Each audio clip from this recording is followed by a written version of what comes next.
兄弟们，我接了大单子，给你们分享一下。一个从美国回来的客户啊，用的手机是 vivo X Fold 2，它摔坏了，看到吗？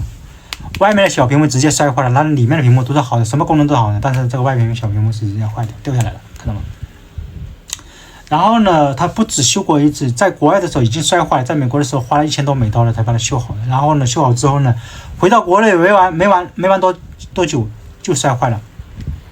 然后到我这里修呢，希望价格低一点了，我给他报了4000块钱，够对得住他吧？下面呢，看我怎么轻松拿捏挣4000块钱啊！这个呢已经下来了，下来呢看一下裁剪，就不用看裁剪，直接咱们在这手里看吧，就这样，先关机。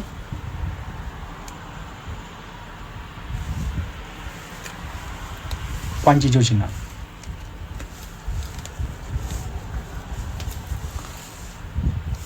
这个是屏幕排线，下来了，给它装新的。好，装新再试一下，轻轻松松挣4000块钱。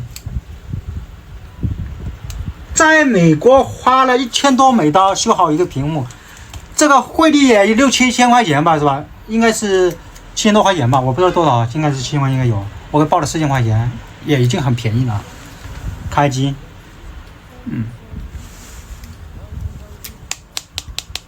来，我们来等着进系统啊，看一下。好了，已经进系统了。然后来当着你们的面测试一下。这个是新的屏幕哈，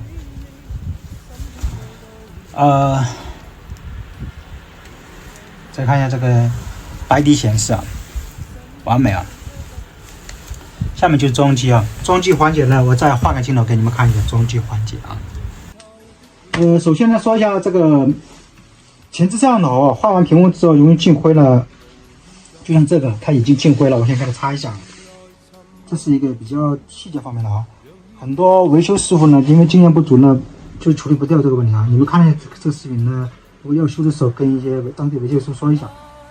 这个是前置摄像头，它已经不干净了啊，我现在给它擦一下。擦这个也是要注意的啊，不是随便擦，擦到可能直接把摄像头给搞报废了。你看这个，因为屏幕脱落了，它一直这样用着，然后呢导致呢前置摄像头进了很多灰啊。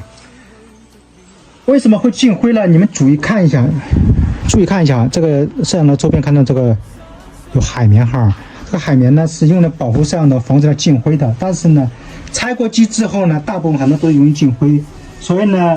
装机之前，各位啊，一定要，如果你们修手机的时候呢，一定要注意啊，装机之前一定要提醒维修师傅，把这摄像头保护好，圈起来啊，就等于是灰进不进去了啊。然后呢，不是刚才前面还说嘛，容易这个屏幕容易掉嘛，就有很多大部分修过手机就容易掉，为啥呢？因为现在屏幕边框的啊，尤其是这个边越来越窄的，打的胶的这个位置太少了啊，你现在它这个粘的那位置太少了。像这个还有宽一点啊，所以太少了，防止它掉下来。就像这个，它已经掉过了啊，掉过一点，我不能让它再掉下来了。然后怎么办呢？稍微在这个框上面打一点胶啊，打一点点啊，不要打太多，别是以后坏了拆的太漂亮啊。这种胶呢，一加热它就会软化了就好拆了啊。别往死里别干50了，干50了直接会干坏了啊。稍微打一点胶啊，就这样就行了啊，打一点点几个点就行了啊。这样呢就防止呢使用的过程中呢，或者是摔过了之后呢，或者它掉下来，干了胶之后或者拆的时候掉下来啊，防止它掉下来，这就是这么一个原因。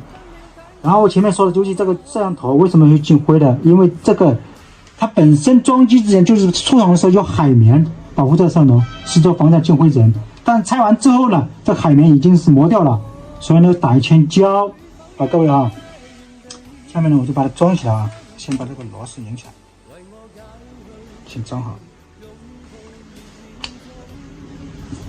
这是真功夫啊！好，把它盖起来。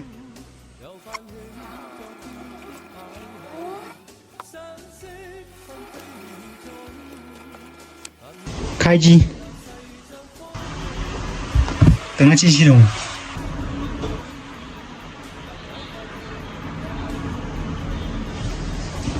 OK， 当当当，好了哈，触摸哈，再看一下白底显示 ，OK， 这个屏幕就已经搞好了啊。再跟大家重申一遍啊，因为这个屏幕容易掉下来呢，是因为呢周边呢打胶的时候呢，因为它吃胶的地方太少了，不像以前那么宽，这边变得很窄了啊。为了防止它掉下来，就点到里面内屏这边点一些点粘住了。然后呢，还有一些画完之后它容易进灰了，是因为这摄像头没做保护，没有把它圈起来啊，这是重中之重，各位啊，这是教给大家的啊，干货哈。好，就这样吧，各位啊，拜拜了啊，事情欢迎到手，拜拜。